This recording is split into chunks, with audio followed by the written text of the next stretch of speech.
태형그룹이 예상에 못 미치는 자구책을 제시합니다. 채권단을 만족시키지 못했어요. 태형그룹 자체가 가진 자산이 굉장히 많아요. 알짜 계열사도 많이 있고. 근데 알짜 계열사 빼고 요것만 가지고 퉁칩시다. 그러니까 채권단 입장에서는 이건 뭐야 이러면서 진통이 좀 오래 갈 수 있을 것 같아요. 어쩌면은 강제적인 조치가 들어갈 수도 있겠다 싶습니다. SBS라던가 이런 것도 매물로 나올 가능성이 있지 않을까. 오죽했으면 어제 이복현 금감원장이 태형 자구하는 오너 일가를 위한 것이다. 1원도 내놓은 게 아니다. 이러면서 주말까지 다시 대안을 내놓아라. 이렇게 말을 합니다. 이게 절제된 발언처럼 보이지만 얼마나 지금 태형그룹이 책임감이 없었는지를 알 수 있는 대목이었다는 거죠. 태형그룹 입장에서는 이번 고비 살짝 넘기고 알짜 계열사를 지켜야 되는 상황인 거거든요. SBS라던가 에코비트 같은 경우는 조단위 계열사예요. 이것만 지키면 그룹이 다시 재건이 가능합니다. 근데 이거를 팔아서 태형건설을 살리는 거는 밑빠진 독에 물붓기라는 거죠. 그리고 어차피 법정관리 가게 되면은 파급이 더 커지기 때문에 국가적으로도 법정관리 가는 거는 막아줄 것 같고 워크아웃에서 끝낼 것 같으니까 요 정도 선에서 한번 좀 합의를 봅시다.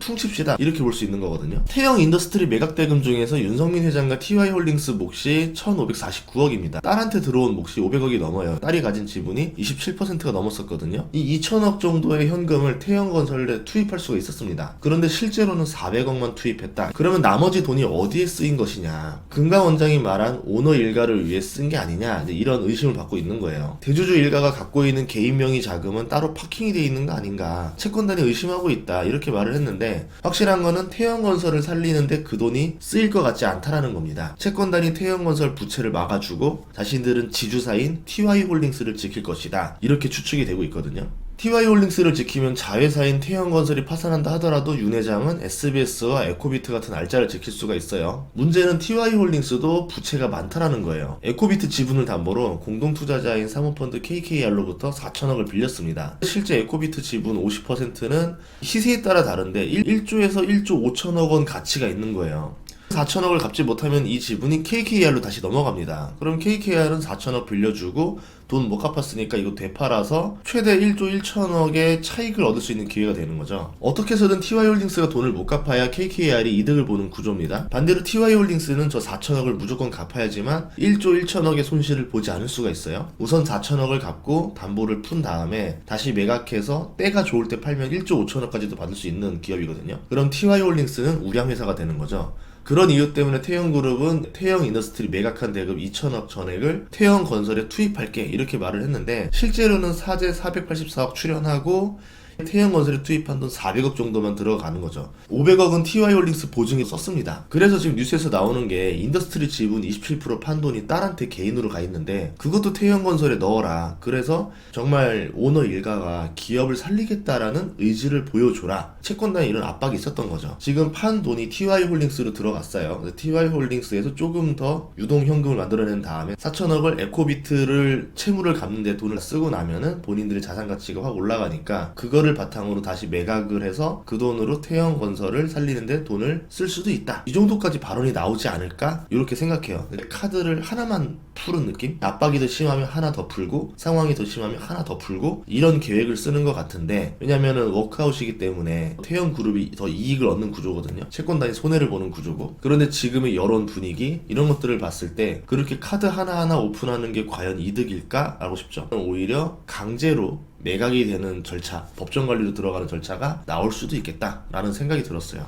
어쨌든 태형그룹은 아마 태형건설을 버리고 싶어 할 것 같아요. 예전에 이제 LG그룹이 LG카드 버릴 때처럼 욕을 좀 먹더라도 이걸 버려야 그룹이 살으니까 태형건설을 버리고 에코비트랑 SBS를 살리겠다 이렇게 보고 있는 거거든요. 태형건설을 진심으로 살리려고 하면은 에코비트 지분도 헐값으로 날려야 되고 SBS도 팔아야 되는데 그렇게 되면 TY홀딩스도 부채 위험이 높은 기업이 됩니다. 태형건설이 채무 보증한 금액은 7조 9천억 원이고요. 건설을 기획한 시행사가 영세하다 보니까 사업성이 망가지면은 빌린 돈을 상환할 능력이 없어지는 거죠. 그래서 시공사인 태형건설이 보증을 걸어준 거예요. 그 빚을 떠안게 된 겁니다. 태형그룹 입장에서는 어디까지 갚아야 될지 모르는 빚이 7조 9천억이 생긴 겁니다. 그러니까 이거 우리가 갚을 능력이 안 된다. 그래서 워크아웃을 신청한 거고 채권단은 채무자가 성의를 보여야 자신들도 부채 부담을 줄여줄 수 있다. 이렇게 벼르는 거죠. 채무자는 억울하다 생각하는 거고 채권자는 니네 지금 뭐하는 태도야 이러면서 분노하는 상황이다. 이렇게 볼 수 있습니다. 태형건설이 보증건 이 내역들이 쫙 나오는데 ABCP, 뭐 ABSTB 이런 것들이 나오잖아요. 이 금액이 2,500억이고 나머지 PF로 건 돈이 2조 9천억이어서 총 합치면 3조 2천억에 대한 금액이 내역으로 나오고 있거든요. ABCP, ABSTB 이게 뭐냐라고 하는데 10일 미만 단기 대출이라고 보시면 돼요. 돈을 빌려주는 기간이 길수록 떼일 가능성이 늘어납니다. 대출 기간이 짧으면 리스크가 적어지죠. 안전한 대출이 되면서 금리가 다소 낮아져요. 저금리를 계속 연장하면서 돈을 빌리는 게 훨씬 더 사업성이 좋겠죠. 그래서 이렇게 ABCP를 많이 발행했었던 거거든요. 문제는 단기 대출이기 때문에 연장이 안 될 경우에 못 갚으면 부도가 되는 겁니다. ABCP가 뭐냐면 AB가 자산 유동화라는 단어 뜻이고 CP가 어음이에요. 이 둘의 합성어입니다. 자산을 담보로 기업 어음을 발행했다 볼 수 있는데 왜 CP로 발행하지 않고 ABCP로 발행하느냐. 보통 어음은 1년짜리예요. 보통 90일 많이 쓰긴 하지만 신용 등급이 있는 기업들만 발행이 가능합니다. ABCP는 기간이 90일 이내이기 때문에 금융감독원 허가 없이 나갈 수가 있어요. 자유로운 편이죠. 기간이 짧기 때문에 안정성이 생기고 저금리로 자금 조달도 가능하고 90일 단위로 계속 문제만 없으면 계속 연장이 되니까 유리한 거 아니야? 이렇게 해서 발행을 많이 했었던 거죠. 페이퍼 컴퍼니 유동화 전문회사를 만든 다음에 여기에다가 이제 건물 지을 토지라던가 건설사 보증까지 담보로 다 넣어가지고 대출을 발행하는 거예요. 자산 보유자가 페이퍼 컴퍼니에 자산을 양도하고 보증을 걸어서 신용 등급을 올려주는 작업을 합니다. 그리고 페이퍼 컴퍼니 지분을 잘게 쪼개서 판매를 하는 거죠.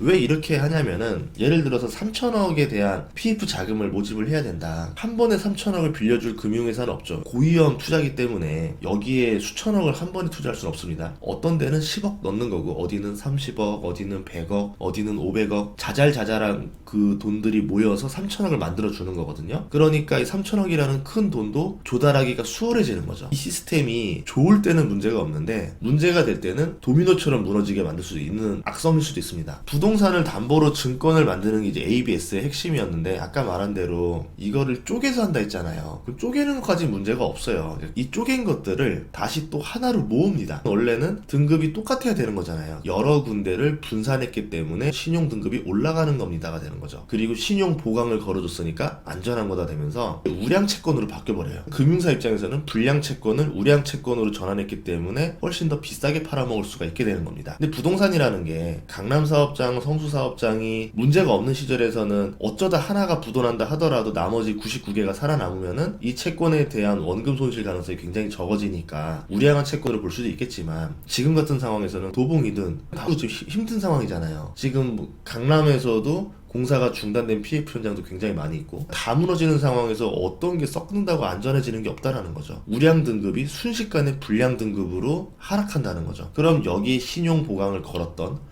보증을 걸었던 시공사들, 뭐 금융사들, 증권사들 여기에 투자했던 투자사들이 손실을 크게 입는다라는 겁니다. 원금을 상환받으면 문제가 없겠지만 원금을 상환받을 가능성이 굉장히 낮아졌기 때문에 불량 등급이 됐다라는 거죠. 그럼 여기에 투자한 금융사들은 자기 돈으로 했느냐? 그게 아니죠. 자기들도 돈을 빌려서 한 거죠. 도미노처럼 무너지는 거죠. 트렌치 ABC를 어떻게 생각하시면 되냐면 선순위, 중순위, 후순위라 보면 됩니다. 후순위가 가장 돈을 잃을 가능성이 높은 거고 그 다음이 B, 그 다음이 A죠. 근데 이 트렌치 C, 트렌치 D는 투자해줄 곳이 없다 보니까 건설사가 직접 들어간 경우도 굉장히 많아요. 근데 우리는 그냥 이거를 다 뭉뚱그려서 브릿지론, 뭉뚱그려서 PF론 이런 식으로 이해를 하니까 어떤 게 더 안전한 거고 어떤 게 더 불량인지 모르는 상태인데 트렌치 C를 많이 가지고 있는 금융사라던가 여기에 신용 보강을 걸어준 애들 투자를 해준 시공사들이 위험에 노출될 가능성이 있다. PF 유동화 증권에 건설사가 보증을 서서 신용 보강을 하기도 했었죠. 태형건설처럼. 그런데 증권사가 건설사보다 더 많이 보증을 썼어요. 태형건설 사태가 여기서 해결이 안 되고 계속 뒤에 있는 건설사가 나도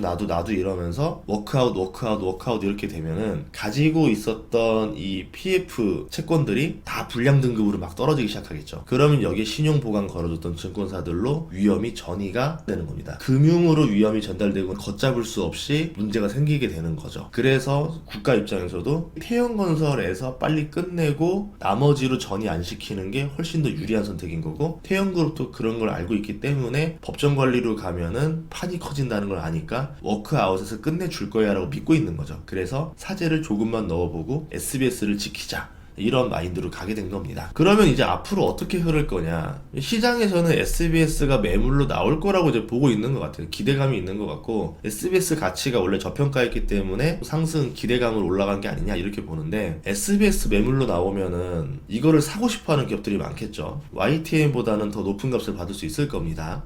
태형그룹 입장에서는 SBS는 절대 팔고 싶어 하지 않을 거예요. 어떻게 해서든 이거는 지키고 싶어 할 거고, 그리고 금융당국 채권단과 태형그룹의 갈등이 깊어지게 되고, 만약에 법정관리로 가게 되고 이렇게 되면은 SBS 팔아서 판 돈을 TY홀딩스로 보내라, 에코비트도 팔아라 해서 현금 다 올려놓고, 그런 다음에 TY홀딩스가 태형건설을 흡수합병 시키는 겁니다. 태형그룹은 실질적으로 해체되는 거죠. 이렇게 되고 나면은 경고가 되겠죠. 자구책으로 제대로 된 의지를 보여주지 못하면은 이렇게까지도 갈 수가 있습니다라고 보여주게 되면서, 다른 건설사들은 스스로 알짜 자산을 먼저 매각을 해서 건설사를 최대한 살려놓으려고 할 겁니다. 그렇게 되면 국가 입장에서도 워크아웃으로 들어가는 건설사들이 훨씬 줄어들고 부담이 줄어들겠죠. 그러면 금융권으로 위험이 전이되는 것을 어느 정도 막을 수가 있을 겁니다. 그렇게 되면은 기업이 가장 희생을 많이 해야 되겠죠. 근데 자기 회사였기 때문에 자기들이 책임을 지는 게 맞아요. 건설사들이 욕심을 부려서 벌어진 이 빚보증으로 떠하는 빚들을 국가가 해결해 주는 게 과연 옳은 일이냐? 스스로 해결을 할 만큼 하고 나서 안 된 것들은 국가가 정리를 해줘야 되는 거지, 국민의 세금으로 이거를 살려주는 거는 좋은 모습이 아니겠죠. 반드시 있어야 되는 수출 주력 산업이라던가, 없어지면 절대 안 되는 산업이라던가, 이런 것들이 아니기 때문에 너무 많은 세금을 투여하는 거는 좋지 않다라고 봅니다. 다만 금융으로 전이가 돼서 국가 경제 위기를 유발하는 거는 더 나쁜 일이기 때문에 어느 정도 끊어줄 수 있다고 하면은 그게 더 낫다라고 보지만, 너무 과하게 과잉 대응하는 것도 좋지 않다. 반대로 이렇게 PF 문제까지 어느 정도 해결하고 나면은 이제 건설 분위기가 완전히 엉망이 돼 있을 거 아니에요. 이제 누가 뭐 분양받고 이러겠어요. 이제 그랬을 때 이제 부동산 규제 완화 정책이 더 나올 수도 있지 않을까. 예를 들어서 미분양 양도세 면제라던가 이런 것들이 나왔었거든요. 그런 것들이 나오면서 어느 정도 다시 봄이 오지 않을까. 지금은 굉장히 혹독한 겨울입니다. 겨울이 지나고 나면은 버려진 섬에도 꽃은 피더라고요. 그래서 그런 곳들에서 꽃이 폈을 때 내가 어떻게 투자해서 돈을 벌 수 있는지를 시나리오를 생각해 보는 것도 나쁘지 않다 생각을 합니다. 최근에 태형건설 사태로 태형건설 주가가 막 오르고 SBS 주가가 막 오르면서 투자자들이 되게 혼동을 많이 겪는데, 가급적이면은 뛰어들지 않았으면 좋겠어요. 주가 변동성을 예측하기도 어렵고 뉴스 하나에 왔다 갔다 하기 때문에 돈을 벌 수도 있겠지만 잃을 가능성도 굉장히 높으니까 주의하셔서 투자했으면 좋겠습니다. 다음 시간에도 좋은 정보를 찾아뵙겠습니다. 구독과 좋아요, 알림 설정 부탁드릴게요. 고맙습니다.